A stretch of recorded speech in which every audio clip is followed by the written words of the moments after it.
পার্থ চ্যাটার্জির হাতে অনেকগুলো দপ্তর ছিল, ফলে আমি অনেক সময় গ্রুপ অফ মিনিস্ট্রি করি, টাইম দিতে পারি না, বেচারা খুব প্যাকড আপ হয়ে গেছে।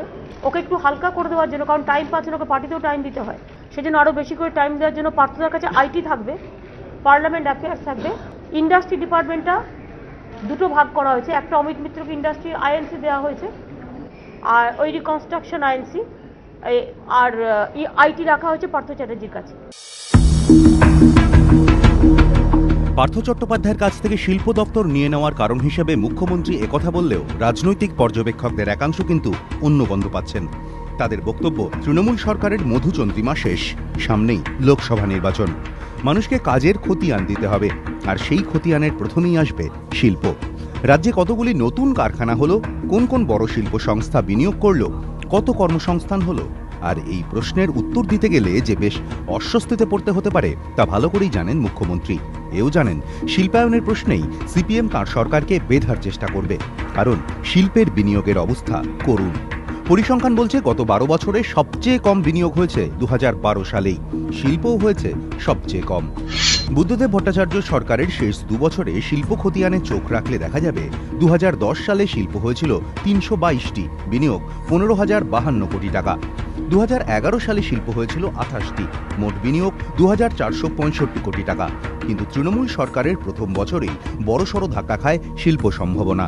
সরকারি নথি বলছে 2012 শিল্প হয়েছে মাত্র 12টি, বিনিয়োগ মাত্র 312 কোটি টাকা। 2001 থেকে 2011 বাম শাসনের এই 10 বছরে সবচেয়ে কম বিনিয়োগ হয়েছিল 2001 সালে, কিন্তু তাও 2012-র তুলনায় বেশি। পরিসংখ্যান অনুযায়ী নতুন শিল্প কিংবা বিনিয়োগ দুদিক থেকেই শিল্প দপ্তরের কাজ মুখ্যমন্ত্রীকে খুশি করতে পারেনি বলেই ধারণা রাজনৈতিক মহলের। তার প্রতিফলন টাউন হলে মন্ত্রীদের মূল্যায়ন বৈঠকেও পড়েছে। শিল্প দপ্তরের কাজে অসন্তোষ প্রকাশ করেন মুখ্যমন্ত্রী। তারই ফলস্বরূপ পার্থ চট্টোপাধ্যায়ের হাত থেকে শিল্প নিয়ে নেওয়া হলো কিনা তা নিয়েই এখন রাজনৈতিক মহলে জল্পনা তুঙ্গে। যদিও দপ্তর হাতছাড়া প্রসঙ্গে বিশেষ কিছু বলতে চাননি পার্থ চট্টোপাধ্যায়। তার কৌশলী জবাব, ভালো কাজ করেছে কিনা তা জনগণই বলবে। মুখ্যমন্ত্রী যা ভালো বুঝেছেন তাই করেছেন। কাজটা কি ঠিকঠাক চলছিল না কিছু মনে করো? সে তো জনগণ বলবে চলছিল কিনা। এটা কি ভালো হলো? এটা নিশ্চয় মুখ্যমন্ত্রী তার নিজে তিনি মুখ্যমন্ত্রী ভালো হওয়ার জন্যই করেছেন। পার্থ চট্টোপাধ্যায়ের হাত থেকে নিয়ে অমিত মিত্রর হাতে শিল্প দপ্তরের দায়িত্ব তুলে দিলেন মমতা বন্দ্যোপাধ্যায়, যার মধ্যে অমিত মিত্রর প্রতি মুখ্যমন্ত্রীর গভীর আস্থারই ছাপ দেখতে পাচ্ছেন রাজনৈতিক পর্যবেক্ষকরা। তাদের মতে আর্থিকভাবে ধুঁকতে থাকা রাজ্যের রাজস্ব সংগ্রহ বাড়িয়ে টেন্ডার চালু করে যেভাবে অমিত মিত্র এগোচ্ছেন তাতে অত্যন্ত খুশি মুখ্যমন্ত্রী। এর ওপর রয়েছে বণিক মহলে অমিত মিত্রর প্রভাব। ফিকির প্রাক্তন সেক্রেটারি জেনারেল হিসেবে বণিক মহলে তার অবাধ বিচরণ, যার প্রমাণ পাওয়া গিয়েছে মুম্বাইয়ের শিল্প সম্মেলনে।